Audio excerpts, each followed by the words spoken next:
अपने जीते जी तो मैं कुछ भी नाम नहीं करूँगा। उफ़! पापा जी, आपने पूरा घर ही गंदा कर दिया। अभी अभी राधा ने पोछा मारा था और आपने चप्पलों के निशान छोड़ दिए। थोड़ी तो समझ होनी चाहिए आपको। आप बच्चे तो हैं नहीं। बड़ी बहू रिया ने अपने ससुर जी को कमरे से बाहर आते हुए बड़े तेज स्वर में कहा। तो बहू के मुंह से ये शब्द सुनकर अनिल जी हतप्रभ से खड़े रह गए। बड़ी रौबदार शख्सियत के मालिक थे अनिल जी। उनके सामने किसी की बोलने की हिम्मत नहीं होती थी। उनकी एक आवाज अच्छे अच्छों को हिलाकर रख देती थी। और आज उनकी बहू उन्हीं के घर में उन्हें इतना सुना रही है। ये सब कुछ उनकी बर्दाश्त से बाहर था। उन्हें बहुत तेज गुस्सा आ गया था।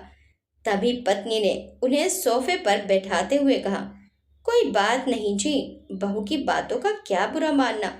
बस जुबान की तेज है, बाकी उसके मन में ऐसा कुछ नहीं है। अनिल जी ने पत्नी की आंखों में देखा, जैसे पूछ रहे हो सच में। और एक फीकी सी हंसी उनके होठों पर तैर गई, लेकिन आंखों के कोर थोड़े से नम हो गए। सोफे पर बैठे बैठे ही सोचने लगे, कितने जतन से इस घर को खड़ा किया था। एक एक दिन का अपने हिसाब से रखवाया था इस घरौंदे का, ताकि काम से अवकाश के बाद पति पत्नी सुविधाओं के साथ आराम से रहेंगे। लेकिन आज सारी दुनिया उनके कमरे तक सिमट गई है। कमरे से बाहर निकलो तो कितना कुछ सुनना पड़ता था उन्हें। बहू जब देखो हर बात के लिए टोकती रहती है। अपने ही घर में रहना मुश्किल हो गया है। हॉल के अंदर फायर पिट बनवाया था कि ठंड के दिनों में वहां आग के सामने भुनी मूंगफलियां खाएंगे, हाथ सेकेंगे और ठंड के मजे लेंगे। लेकिन मजाल क्या कि कभी बहू सर्दी में आग जलाने दे। कहती थी पूरे घर में राख के कण फैलते हैं। फिर वो चिमनी वैसी ही रंगी पुती दिखती थी, एकदम उछली, क्योंकि बहू को वैसे ही पसंद थी। इस बड़े बेटे बहू को हम दोनों ही अखरते हैं। छोटा बेटा बहू तो साल में एक दो बार त्योहार पर ही आते हैं। कभी वहां रहने चले जाओ तो छोटी बहू का भी यही ड्रामा रहता है। वे भी हर काम में टोका टाकी करती है और बेटा, उसे तो फुर्सत ही नहीं है। वे तो बस अपने काम में ही व्यस्त रहता है। अनिल जी ये सब सोच रहे थे कि तभी पत्नी सविता जी हाथ में कॉफी का मग लिए वहां उनके पास बैठ गई। वह पति को बहुत अच्छे से जानती थी कि वो अभी गुस्से में थे और उनके हाथ की कॉफी पीकर उनका गुस्सा शांत हो जाता था। अनिल जी कॉफी पीकर वहीं पर बहुत देर तक बैठे रहे। वे अपनी सोच में गुम थे। उन्हें चुप देखकर सविता जी पूछने लगी, क्या बात है जी, आप इतने चुपचाप क्यों हो, क्या सोच रहे हो? तो अनिल जी कहते हैं, कुछ नहीं, बस ऐसे ही सोचने लगा था। वे दोनों बातें कर ही रहे थे कि तभी बहू की बड़बड़ाने की आवाज आती है।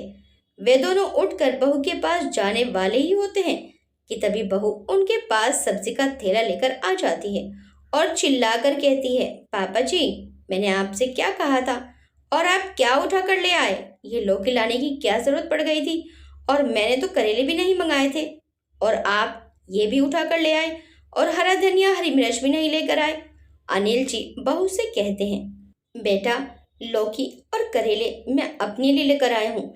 तुम्हें तो पता है ना मुझे करेले की सब्जी कितनी पसंद है, और आज मुझे लौकी की तरी वाली सब्जी खाने का बड़ा मन कर रहा था, तो इसलिए मैं लौकी लेकर आया हूँ। तुमने जो सब्जी मंगवाई थी मैं सब लेकर आया हूँ। मैंने सब्जी वाले से कहा था कि हरा धनिया और हरी मिर्च भी डाल देना, वह डालना भूल गया होगा। मैं दोबारा चला जाऊंगा लेने के लिए।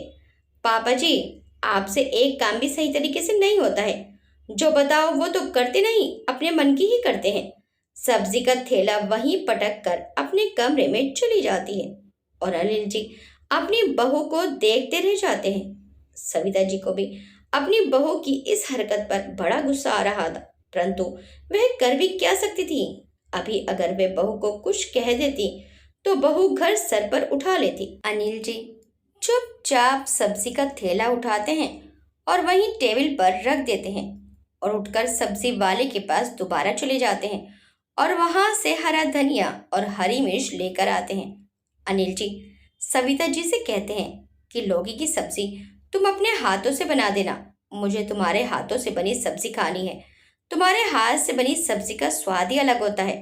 सविता जी हल्का सा मुस्कुराती हैं। वैसे भी अनिल जी का मूड खराब था। अगर सविता जी अपने हाथों से सब्जी बनाएंगी तो उनका मूड अच्छा हो जाएगा। यही सोचकर किचन में जाकर सब्जी काटने के लिए वे छुरी और बर्तन लेकर आती हैं और लौकी काटने बैठ जाती हैं। अनिल जी वहां से खड़े हो जाते हैं और सविता जी से कहते हैं, मैं थोड़ी देर के लिए बाहर जा रहा हूँ, एक आध घंटे में आ जाऊंगा। तब तक तुम सब्जी तैयार कर लो, हम दोनों साथ मिलकर खाना खाएंगे। ये कहकर अनिल जी बाहर चले जाते हैं और सविता जी सब्जी काटने लगती हैं। तभी बहू कमरे से बाहर आती है तो सास को सब्जी काटते देखकर बहू को गुस्सा आ जाता है। क्यों मम्मी जी, पापा जी आपको बोलकर गए हैं ना सब्जी बनाने के लिए। हाँ जी, हमारे हाथ की कहाँ से अच्छी लगेगी पापा जी को? या तो छोटी बहू के हाथ की सब्जी अच्छी लगती है या आपके हाथों में स्वाद है। हमारे हाथों में तो स्वाद ही नहीं है, हम तो बेस्वाद खाना बनाते हैं। तो फिर रोजाना खाते क्यों हैं हमारे हाथ का बना हुआ खाना? सविता जी बहू की बात सुनकर गुस्सा ना होकर बड़े शांत भाव से कहती हैं, बहू हर बात में कमी निकालना जरूरी नहीं है। अभी जो तुमने अपने ससुर जी के साथ किया है वह क्या कम था कि जो अब मेरे साथ भी शुरू हो गई हो? मेरे सब्जी बनाने से तुम पर कौन सा फर्क पड़ गया? क्या हो गया अगर मैं सब्जी बना लूंगी तो? और अच्छा ही तो है, तुम्हारी सब्जी बनाने से जान छूट गई। सासू माँ की बात सुनकर बहू को कोई शब्द ना मिले पलटकर जवाब देने को। सविता जी वहां से उठकर किचन में आकर सब्जी बनाने लगती हैं और वे रोटी भी अपने हाथों से तैयार करती हैं। इतने में सब्जी रोटी तैयार करती हैं, इतने में अनिल जी भी बाहर से आ जाते हैं। दोनों पति पत्नी साथ में मिलकर खाना खाते हैं और अपने कमरे में चले जाते हैं। अगले दिन सविता जी बहुत दिनों के बाद पड़ोस में कीर्तन में गई थी। वहां उनकी सहेली कमला जी भी आई हुई थी। दोनों सहेलियां मिलकर कीर्तन में खूब भजन गाती हैं। कीर्तन के बाद दोनों सहेलियां साथ साथ बाहर निकली, आपस में बातें करने लगी। सविता जी का मूड कल की घटना के कारण बहुत खराब था, परंतु कीर्तन में आकर उनका मूड थोड़ा सा ठीक हो गया था। सविता जी कहने लगी, कमला, एक बेटे के माँ बाप ही सुखी हैं, दो बेटे तो होने ही नहीं चाहिए।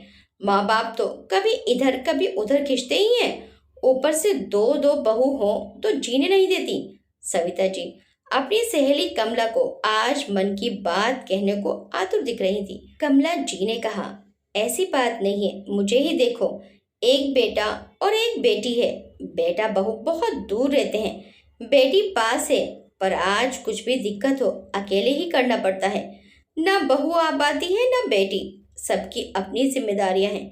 सब अपने जीवन में इतने व्यस्त हैं कि माता पिता तक के लिए समय नहीं है। वो तो मैं भी समझती हूँ, हमारे यहाँ तो रोज मैं सबके ताने ही सुनती हूँ। मुझे तो मैं कुछ ना कुछ कहती रहती थी, पर अब तो बड़की अपने ससुर जी को भी नहीं छोड़ती, जो मन में आए वही कह देती है। वे तो मैं उनको समझाती रहती हूँ, वरना ये तो कब का बेटा बहू को घर से बाहर निकाल देते। अब कल मेरे मुंह से छोटी बहू के खाने की तारीफ निकल गई तो बड़की ने ताने मार कहा, वहीं जाकर ही क्यों नहीं रहती। ये बात खत्म नहीं हुई थी कि इन्होंने मुझे लौकी की सब्जी बनाने के लिए कह दिया। उसके बाद तो बड़की और भी ज्यादा चिढ़ गई, मेरे साथ भी बदतमीजी करने लगी। वह तो मैंने थोड़ा साफ होकर जवाब दिया, तब जाकर वह चुप हुई। छोटी को बड़की की कोई बात कहूँ तो वो चिढ़कर कहती है, माँ आप जहाँ रहो वहीं के होकर रहो तो अच्छा हो। भाभी जी तो पूरे स्वार्थी हैं, आप पता नहीं कब समझेंगे। अब तुम ही बताओ, मैं बात भी न करूं फिर तो मुंह में टैपी लगा के बैठो। कमला जी ने समझाया, देख सविता, जहाँ बर्तन हो खन के बिना नहीं रहते। तेरे बेटे सही हैं तो फिर क्या चिंता। हाँ बहन, छोटा तो सही है, पर वो तो बाहर जॉब करता है। पर अभी बड़का सोमेश पापा की दुकान में बैठता है। छोटे ने तो पढ़ाई ज्यादा की तो वो नौकरी करता है, बड़का दुकान में बैठता है। अब बड़के ने दुकान अपने नाम करने की बात रखी है। काम तो देखो ज्यादा वही देखता है, पर दुकान तो इसके नाम कैसे करें। आज दुकान बेचो तो 3 करोड़ की है, एक बेटे को कैसे दें। बड़की बहू उठते बैठते कहती रहती है, हम आपको अपने साथ रखते हैं तो हक भी हमारा है। ले देकर एक दुकान ही है जिसका हमें सहारा है। ये दुकान भी ना होती तो पता नहीं आज हम कहाँ होते। मायूस से भर उठी सविता जी। सविता, तुम अपने जीते जी तो मत देना, वसीयत बनवा दो वो अलग बात है, दुकान नाम कर दी तो तुम उनकी मोहताज हो जाओगी। हाँ कमला, यही सोचकर चुप हो जाते हैं। ये तो अब दुकान भी कम जाते हैं, पूरा व्यापार उसी के हाथ में है। हम तो अभी से पैसे के मोहताज हैं। किसी भी काम के लिए बेटा बहू पर ही निर्भर है। आने वाला समय कैसा चलेगा पता नहीं।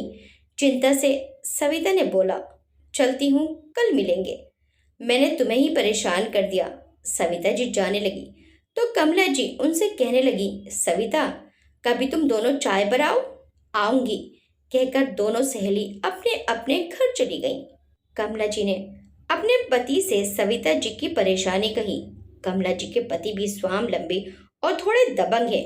कुछ सोचकर वे कमला जी से कहने लगे, सविता जी और उनके पति को दबने की क्या जरूरत है। उनकी दुकान है, वो जो भी करें। बना बनाया व्यवसाय दे दिया, उसे और क्या चाहिए। उनकी दुकान का भाड़ा ही आज 1 लाख के ऊपर है। भाड़ा मांगे, एक दिन में जनाब को दिन में तारे दिखेंगे। कुछ दिन बाद कमला जी ने सविता जी को और उनके पति को बुलाया और कमला जी के पति ने उन्हें सुझाव दिया कि वो ऐसा करें। तो ये सुझाव अनिल जी को अच्छा लगा। बड़के ने दुकान के कागज बनवा लिए। उसने पापा की चुप्पी को शायद हाँ समझ लिया था। पापा, आप साइन कर दीजिए और चिंता मुक्त हो जाइए। मैं हूं ना, आपको मैं संभाल लूंगा। बहू बोली, हाँ मम्मी जी, आपको तो भजन करना चाहिए। बेटा दुकान तो मेरी है, मैंने दुकान के तो हिस्से अभी करने ही नहीं है ना। अभी तेरी माँ और मैं मरने जा रहे हैं। एक काम कर, तू या तो दुकान खाली कर या दुकान का भाड़ा हमें दे। पापा, आप कितनी ओछी बात करते हो। आप दोनों हमारे पास रहते हो, हम आपका खर्चा चलाते तो हैं। हाँ बेटा, रोटी तो तुम अपने नौकर को भी खिलाते हो। तुमको मैं दुकान फिलहाल नहीं दूंगा। तूने मेरी मर्जी जाने बिना पेपर बनवाए हैं। मैं तेरा लालच समझ गया। तुम अगले महीने से 1 लाख भेज देना और साथ ही भाड़े के कोई घर में चले जाना। अब बस बहुत हो गया। सविता जी चुप बैठी थी। माँ, आप पापा को समझाओ, ऐसा कोई माँ बाप करते हैं क्या। बेटा, हम भी नहीं चाहते तुम्हारे साथ ऐसा करें, लेकिन क्या करें। तुम भी तो अपने माँ बाप के साथ अच्छा बर्ताव नहीं कर रहे हो। तुम अपने भाई का, माँ का, पिता का हक मारने की चेष्टा करोगे तो यही होगा। आखिर हम भी तो इंसान हैं, हमारे भी कुछ अरमा, कुछ खर्चे हैं। हम वो कहाँ से पूरे करें। भाड़ा दोगे तो हम भी अपने खर्चे अच्छे से उठा सकेंगे। बड़के को समझ आ गया, अब मेरी नहीं चलेगी। ये दोनों माता पिता नहीं मानेंगे। अब इतना भाड़ा कहाँ से दूंगा मैं हर महीने। और अगर घर से निकाल दिया तो पत्नी संग कहाँ दर दर की ठोकरें खाएगा तू। वह मनी मन सोचे जा रहा था। वहीं खड़ी हुई बड़की भी इसी असमंजस में थी कि कहीं हमें घर से ना निकाल दें। मैं तो हर वक्त पापा जी को ताने मारती रहती हूँ। तभी बड़का माफी मांग बोला, पापा, घर से मत निकालो। अब मैं आपको हर महीने कुछ रुपये दे दूंगा। आप हमारे माता पिता हैं, इतना हक तो हमारा बनता ही है।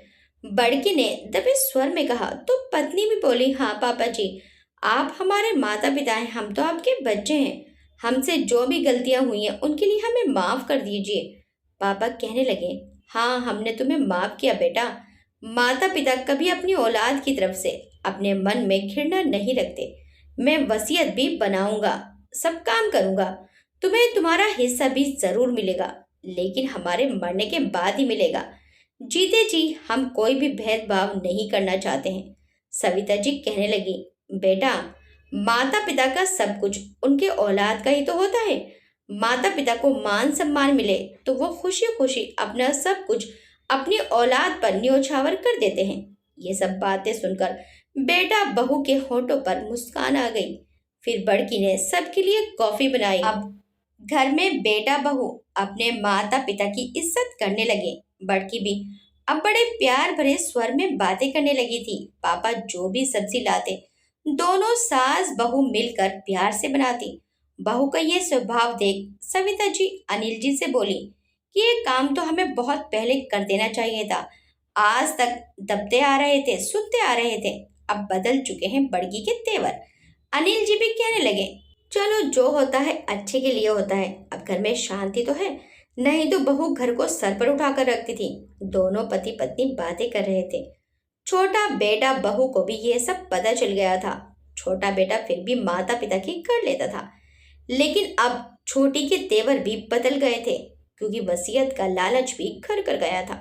वह भी सोचती रहती थी कि कहीं सब कुछ बड़े बेटे बहू के नाम न कर दें। जब छोटे बेटा बहू के पास माँ पापा जाते तो वहां भी आराम से इज्जत की रोटी खाते थे। वहां भी दोनों की इज्जत होने लगी थी। परंतु छोटे के पास वे ज्यादा समय नहीं रुकते थे, 2-4 दिन में ही आ जाते थे। कुछ दिन बाद छोटा बेटा बहू एक दिन के लिए घर आए तो सबने साथ में मिलकर अच्छे से समय बिताया। ये सब देखकर दोनों माता पिता बहुत खुश हुए कि उनके घर की सुख समृद्धि लौट आई है। वे ईश्वर का धन्यवाद करने लगे। उनके छोटे बेटे ने भी पास में ही ट्रांसफर करवा लिया था। अब उनका छोटा बेटा बहू भी वीकेंड पर आ जाते थे और हर बार अपने माता पिता के साथ अच्छे से समय बिताते थे। माता पिता अब भूले नहीं समाते थे। आपको ये कहानी कैसी लगी हमें कमेंट करके ज़रूर बताइएगा। वीडियो अच्छी लगी तो वीडियो को लाइक शेयर सब्सक्राइब करना मत भूलिएगा। मिलते हैं नेक्स्ट टाइम एक अच्छी सी कहानी के साथ। Till then bye bye.